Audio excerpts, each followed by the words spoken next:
XIV. Premier portrait de Louis XIV en costume de sacre peint en 1701.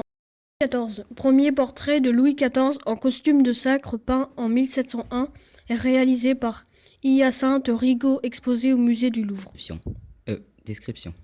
Louis XIV s'est fait représenter sur un portrait en pied à l'âge de 63 ans en grand costume royal. Il était aussi orné de sa plus belle perruque. Cette huile sur toile, peinte en 1701 de 277 cm sur 194 cm, a été réalisée par Rigaud.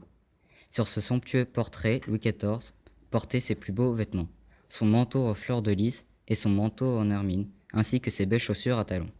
Il s'est fait représenter avec des collants et des talons pour représenter sa passion pour la danse. Il a caché son mal de pied pour montrer qu'il est encore capable de régner. Quand il devient vieux, il commença à avoir une mauvaise circulation du sang.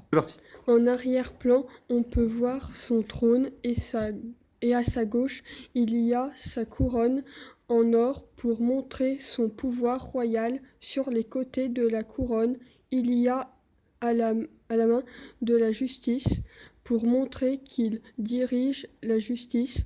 Autour de son cou, il y a la croix de l'ordre de Saint-Louis pour montrer qu'il est le roi chrétien. Son épée en or montre que c'est un roi combattant.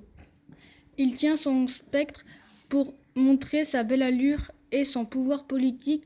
En arrière-plan, on voit Thémis, la déesse de la justice, sur un pilier. Il apparaît en ouvrant le lourd rideau comme un dieu. La colonne en marbre signifie qu'il est le centre du monde. Louis XIV, né le 5 septembre 1638 et mort le 1er septembre 1715 à 8 heures du matin. Pendant son règne, il sera nommé le roi soleil car il se produit souvent en spectacle dans le rôle d'un soleil. Dans son enfance, il adorait danser avec des talons pour montrer qu'il était grand. Hyacinthe Rigaud. Ce peintre est né Jacinthe Rigaud Ros y Serra à Perpignan en Espagne et mort à Paris le 29 décembre 1743. Le père de Hyacinthe, Mathias Rigaud, est tailleur d'habits.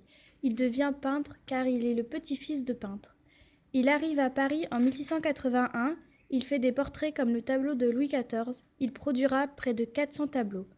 Il a appris à peindre avec Charles Lebrun. Lebrun est aussi le créateur des peintures de la Galerie des Glaces. Explication et interprétation du portrait. Il est représenté avec une cape pour montrer sa noblesse et sa royauté. Il demandera alors à un Rigaud de le peindre pour montrer qu'il est un roi absolu, le roi soleil. Beaucoup d'artistes, peintres ou graveurs reproduiront Louis XIV dans la même pose, sans y changer grand-chose.